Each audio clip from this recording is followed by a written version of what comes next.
बिस्मिल्लाहिर्रहमानिर्रहीम अस्सलामुअलैकुम वरहमतुल्लाहि वबरकातुहू। उम्मीद है दोस्तों सब खैर आफियत से ही होंगे। आज के अपने इस वीडियो के अंदर हम CS 205 इंफॉर्मेशन सिक्योरिटी जो सब्जेक्ट्स है उसकी प्लेलिस्ट स्टार्ट करने जा रहे हैं। मैं उम्मीद करूंगा कि इंशाल्लाह ये प्लेलिस्ट भी आपके लिए काफ़ी हेल्पफुल रहेगी। इस प्लेलिस्ट के अंदर टोटल 284 जो है वो मॉड्यूल्स हैं, जिसमें से 1 से लेकर 105 तक ये जो मॉड्यूल्स हैं ये आपके मिड टर्म के लिए हैं, और 106 मॉड्यूल नंबर 106 से लेकर मॉड्यूल नंबर 284 तक ये जो मॉड्यूल हैं ये आपके फाइनल टर्म सिलेबस के लिए हैं। अब यहाँ पे दोस्तों प्लेलिस्ट को स्टार्ट करने से पहले मैं एक चीज़ क्लियर आपको कर दूं कि ये जो प्लेलिस्ट है इसके अंदर 284 मॉड्यूल्स की वजह से आपने बिल्कुल परेशान नहीं होना कि इतने ज़्यादा मॉड्यूल हम कैसे तैयार करेंगे। तो दोस्तों इसके अंदर अगर आप सिर्फ फोकस करते हो मेरे लेक्चर्स के ऊपर और उसी के साथ साथ इंशाल्लाह आप कासिम की जो फाइल्स हैं उनको अच्छे से तैयार कर दो, क्योंकि CS 205 जो है इसका मोस्टली पेपर जो है वो कासिम की फाइल में से आता है। लिहाजा आपने बिल्कुल परेशान नहीं होना। इंशाल्लाह मैं आपको जब मिड टर्म के पेपर करीब आएंगे तब मैं आपको ये जो हाईलाइटेड हैंड जो PDFs हैं आपकी ये भी प्रोवाइड कर दूंगा, और उसके साथ आपको मिड टर्म की प्रिपरेशन के लिए जो कासिम की फाइल है वो भी प्रोवाइड कर दूंगा। तो इंशाल्लाह आप जो है 4/4 जो है GPA जो है वो हासिल कर सकोगे। तो दोस्तों लेट्स गेट स्टार्टेड। हम एक वीडियो के अंदर सिर्फ एक ही मॉड्यूल करेंगे और उसको अच्छे से जो है वो कवर किया करेंगे। टोटल इस प्लेलिस्ट के अंदर हमारी 284 जो है वो वीडियोस होंगी। आप दिन के अंदर जो है वो 10 से 15 वीडियोस जो है वो इजीली वॉच कर दोगे। तो चलें लेट्स गेट स्टार्टेड। सबसे पहले दोस्तों यहाँ बात तो की जा रही है कि हमारे सब्जेक्ट का नाम है इंफॉर्मेशन सिक्योरिटी, यानी जब हम अपनी मालूमात को सिक्योर करते हैं अनऑथोराइज्ड लोगों से तो इसको हम कहते हैं जी इंफॉर्मेशन सिक्योरिटी। अब यहाँ पे लिखा हुआ है protecting information and information systems. अब इंफॉर्मेशन कहते हैं हमारी जितनी भी मालूमात होती है उसको हम इंफॉर्मेशन कहते हैं, और इंफॉर्मेशन सिस्टम्स वो बेसिकली डिवाइसेस होती हैं या वो सिस्टम्स होते हैं जहाँ पर हमारी मालूमात स्टोर हो रही होती है, उसको हम इंफॉर्मेशन सिस्टम्स कहते हैं। तो अपनी तमाम की तमाम मालूमात को और अपनी मालूमात जिन डिवाइसेस में स्टोर की जा रही है उनको प्रोटेक्ट करना किससे, अनऑथोराइज्ड एक्सेस से, ताकि वो उसको ना तो यूज़ कर सके ना उसको दूसरे लोगों को शो कर सके और ना ही उसमें कोई चेंजिंग या उसको कम्प्लीटली ख़त्म कर सकें। इसके लिए हम क्या करते हैं, इंफॉर्मेशन सिक्योरिटी का इस्तेमाल करते हैं। अगली स्लाइड।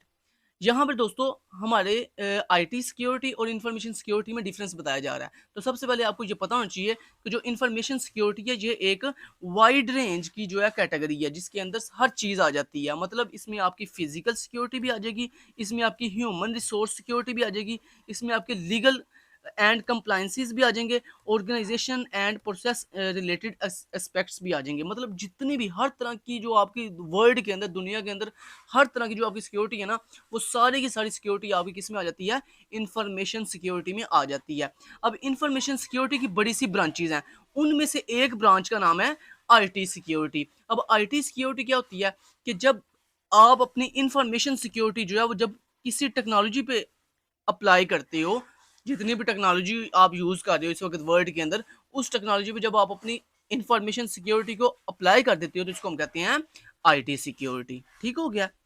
नेक्स्ट, IT सिक्योरिटी के अंदर कौन कौन से फंक्शन आते हैं आप इनको देख लेते हैं। तो ये आपका इसमें से MCQs आ सकता है या आपका इसमें से शॉर्ट क्वेश्चन बन सकता है कि IT सिक्योरिटी के फंक्शंस बताओ।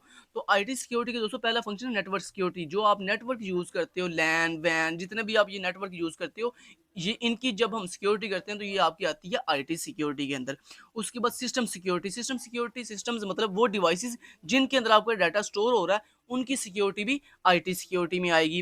Application and database security. Application मतलब जो भी आप मोबाइल के अंदर या अपने लैपटॉप या PC के अंदर जो एप्लीकेशन यूज़ करते हो वो, और जो डेटाबेस जहाँ पे मतलब आपका डाटा परमानेंटली जाके स्टोर हो रहा है उसकी सिक्योरिटी भी IT सिक्योरिटी में आएगी। मोबाइल सिक्योरिटी मतलब जो आप मोबाइल यूज़ कर रहे हो उसको दूसरे लोगों मतलब अनऑथराइज्ड लोगों से जो उस डिवाइस के उस आपके मोबाइल के मालिक नहीं है उनसे बचाने के लिए उसको सिक्योरिटी प्रोवाइड करना भी IT सिक्योरिटी के अंदर आता है।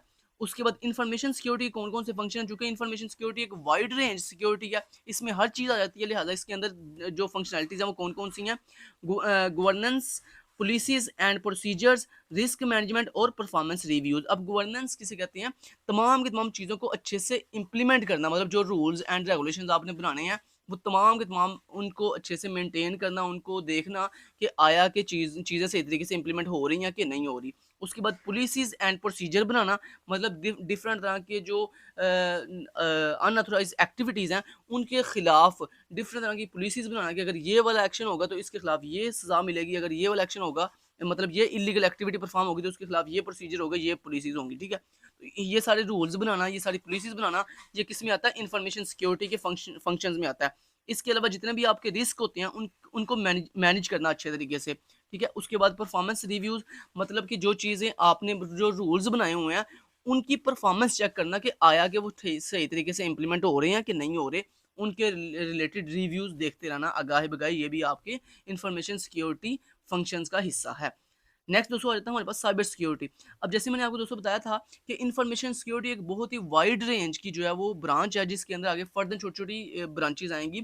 तो उस जिसमें आईटी सिक्योरिटी आ रही थी एक ब्रांच, ऐसे दोस्तों साइबर सिक्योरिटी जो है ये भी एक ब्रांच है किसकी? इंफॉर्मेशन सिक्योरिटी की। अब साइबर सिक्योरिटी क्या करती है? साइबर सिक्योरिटी ये करती है कि आपका वो तमाम का तमाम डाटा जो इलेक्ट्रॉनिक फॉर्म के अंदर है और वो तमाम के तमाम आपके इंफॉर्मेशन सिस्टम्स, यानी वो आपके डिवाइसेस जिसके अंदर डाटा आपका स्टोर हो रहा है, अगर वो आपके इंटरनेट से कनेक्ट हो चुके हैं और उनको अनऑथराइज्ड एक्सेस से बचाना साइबर सिक्योरिटी का जो है वो पार्ट होता है। दूसरा दोस्तों साइबर सिक्योरिटी क्या करता है? Crime related to the internet, मतलब इंटरनेट पे जितने भी क्राइम्स हो रहे हैं उनके रिलेटेड जो एक्शंस लिए जाते हैं वो साइबर सिक्योरिटी के अंदर आते हैं। जैसा आप कोई भी किसी की आइडेंटिटी चुरा लेते हो, ये भी साइबर सिक्योरिटी में आएगा। आप जो है कोई ऑनलाइन फ्रॉड कर रहे हो, ये भी साइबर सिक्योरिटी में आएगा। इसके अलावा आप जो है ना वो सोशल मीडिया के ऊपर कोई इल्लीगल एक्टिविटी परफॉर्म कर रहे हो, ये भी साइबर सिक्योरिटी में आएगा। तो मतलब जितना भी आपका डाटा जो कि इंटरनेट से कनेक्ट हुआ है, उसके ऊपर कोई भी जो इल्लीगल एक्टिविटी परफॉर्म होती है, वो किसके अंडर में आती है? साइबर सिक्योरिटी के अंडर में आती है। और उसके खिलाफ तमाम मतलब उसको प्रोटेक्ट करने के लिए जितने भी हम रूल्स एंड रेगुलेशंस बनाएँगे, वो साइबर सिक्योरिटी के अंडर में आएँगे। जैसे आपके पाकिस्तान के अंदर national cyber crimes security agency है, जो कि आपके तमाम के तमाम साइबर सिक्योरिटी के रूल्स एंड रेगुलेशंस डिफाइन करती है और साथ-साथ जो है वो पाकिस्तान के अंदर अगर कोई भी इल्लीगल एक्टिविटी परफॉर्म होती है, तो उसको कंट्रोल कौन करती है? आपकी ये national cyber crimes security agency जो है ना उसको मैनेज करती है। नेक्स्ट दोस्तों आ जाता है जी हमारे पास इंफॉर्मेशन सिक्योरिटी के 3 मेन पिलर्स के, मतलब जो इंफॉर्मेशन सिक्योरिटी है उसका मेन मकसद क्या है? ठीक है? तो ये आपका लॉन्ग क्वेश्चन के अंदर जो है वो क्वेश्चन पूछा जा सकता है कि 3 मेन पिलर्स जो हैं वो इंफॉर्मेशन सिक्योरिटी के बताओ। तो यहाँ पे मेन 3 पिलर कौन-से हैं? कॉन्फिडेंशियलिटी है, दूसरा इंटीग्रिटी है और तीसरा जो है अवेलेबिलिटी है। अब कॉन्फिडेंशियलिटी दोस्तों क्या होती है कि आपकी जितनी भी इंफॉर्मेशन है, जितनी भी मालूमात है उसको सीक्रेट रखा जाए, मतलब छुपा के रखा जाए ताकि इल्लीगल जो एक्टिविटीज़ हैं वो परफॉर्म ना हो और जो अनऑथराइज्ड लोग हैं, जो अनऑथराइज्ड एक्सेस है वो आपके मालूमात को जो है वो ना देख सके। इसको हम कहते हैं कॉन्फिडेंशियलिटी। और ये जो है मेन पिलर है किसका? फर्स्ट मेन पिलर है किसका? इंफॉर्मेशन सिक्योरिटी का। दूसरा दोस्तों जो मकसद है इंफॉर्मेशन सिक्योरिटी का वो होता है इंटीग्रिटी। इंटीग्रिटी किसे कहते हैं? इंटीग्रिटी ये होती है कि आपकी जो इंफॉर्मेशन है, जो मालूमात है उसको ओरिजिनल फॉर्म में ही रहने दिया जाए। ऐसा ना हो कि मतलब आपकी जैसे मेरा नाम है खिज़र, अब उसको जो है तब्दील किया जा रहा है, उसमें एडिटिंग की जा रही है, तो ऐसा नहीं होना चाहिए। इंटीग्रिटी होनी चाहिए कि मतलब आपकी जितनी भी इंफॉर्मेशन है, जितना भी आपका डाटा है, वो ओरिजिनल फॉर्म के अंदर ही हमारे सिस्टम्स के ऊपर जो है क्या होना चाहिए? स्टोर होना चाहिए। उसके बाद आ जाता है अवेलेबिलिटी। अवेलेबिलिटी किसे कहते हैं? कि मतलब जब आप जो डाटा अपने इंफॉर्मेशन सिस्टम में स्टोर कर रहे हो, ज़रूरत पड़ने पर हम उस डाटा को जो है वो अवेलेबल भी कर सकें, उस डाटा को यूज़ भी कर सकें।